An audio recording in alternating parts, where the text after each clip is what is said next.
Hey y'all, welcome and welcome back to the OTL Collective. I'm your host, Lee Claire, Lady L if you're nasty. I am the heaviest, biggest, and largest. And if you're tuning into this on New Year's Day, I need you to hear me clearly.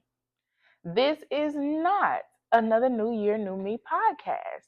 I'm not here to hound you about New Year's resolutions, New Year's resolutions, nor vision boards. This is a new lens podcast, a new scale podcast, because some of the metrics that we've been measuring ourselves against, they have been over the weight limit for a long time. Let's kick this off with our first official limit check. Here's the quote. You can start late, you can look different, you can be uncertain and still succeed. I'm going to say it again for you. I want you to catch it. You can start late, you can look different, you can be uncertain and still succeed. Let that sit for a second.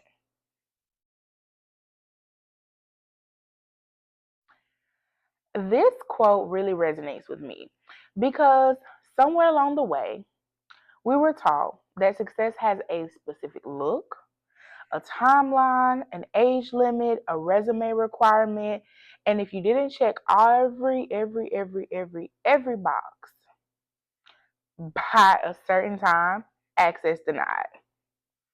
But let me tell you very clear as we move into 2026. If you're embarking on a new endeavor, if you're pivoting, if you're starting over, launching something new, or launching late, never tell yourself that the market is oversaturated. Someone else is more capable than you. You missed the window. You missed the mark. Those thoughts, those systems, those people, they are over the limit. The scale is breaking. Their access is denied. I really like that quote. It tells me so much. It puts me in the mind frame of when I started working as a teacher, right? So I was in the classroom for about 3 years. And not even just the workplace, but prior to that, even in childhood, I've been in many rooms, many places, and in many situations where I went in playing small. I never really felt like I fit. I always was the eyeball out, or I just knew something was off, something was off kilter, something was different about me. Not because I lacked intelligence, not because I lacked grit, but because I assumed that longevity meant wisdom. So when I stepped into the workplace, I stepped in thinking, oh my gosh, these people have these roles, these positions. They have to know the ins and outs. They're going to teach me some nuances that I didn't know about, education, academia, corporate academia, or, just things in general that may not be received in a classroom setting, right?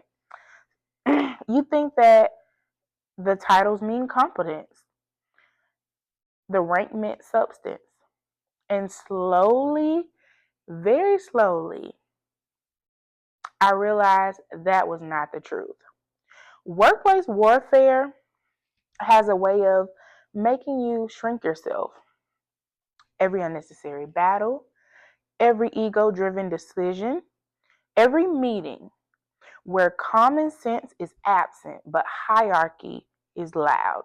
I found myself becoming a shell of who I was. And then I had a realization. Many people hold positions for rank and a facade, not for impact. Pseudo titles that give you more responsibilities but no pay increase.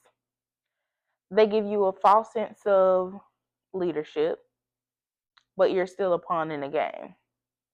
Inflated hierarchies, power structures designed to let those powers that be do less work, avoid accountability, and conceive and convince all the newcomers that they know more than you.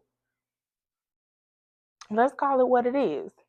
Even on social media, much of what we consume is a highlight reel, masquerading as authority.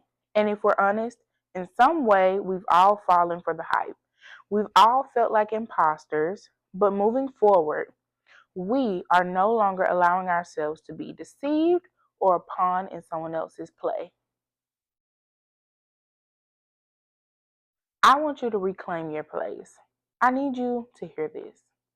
Do not psych yourself out of an amazing opportunity by thinking you don't have what it takes and you don't belong in that space.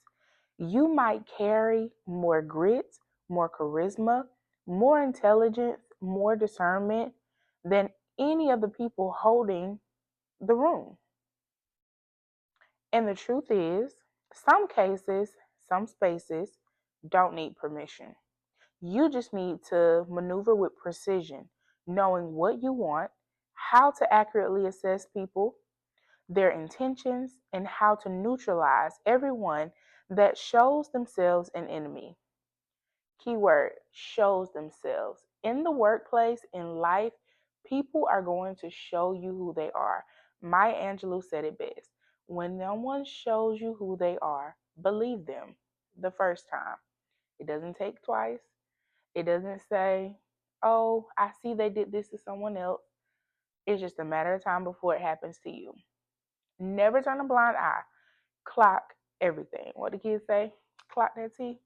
Clock it all. Okay? Clock it, document it. All right? So, like I said, you just need to maneuver with precision, knowing what you want, how to accurately assess people, their intentions, and how to neutralize everyone that shows themselves an enemy. Hear me and hear me clearly.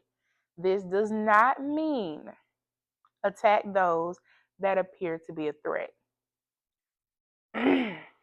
If you are attacking people that you feel are a threat to your position, to you, or anything by them being in your area, in proximity to you, being able to work at the same place as you, that is your insecurity screaming. And I'm going to need you to clean that up. That is not the OTL move, okay?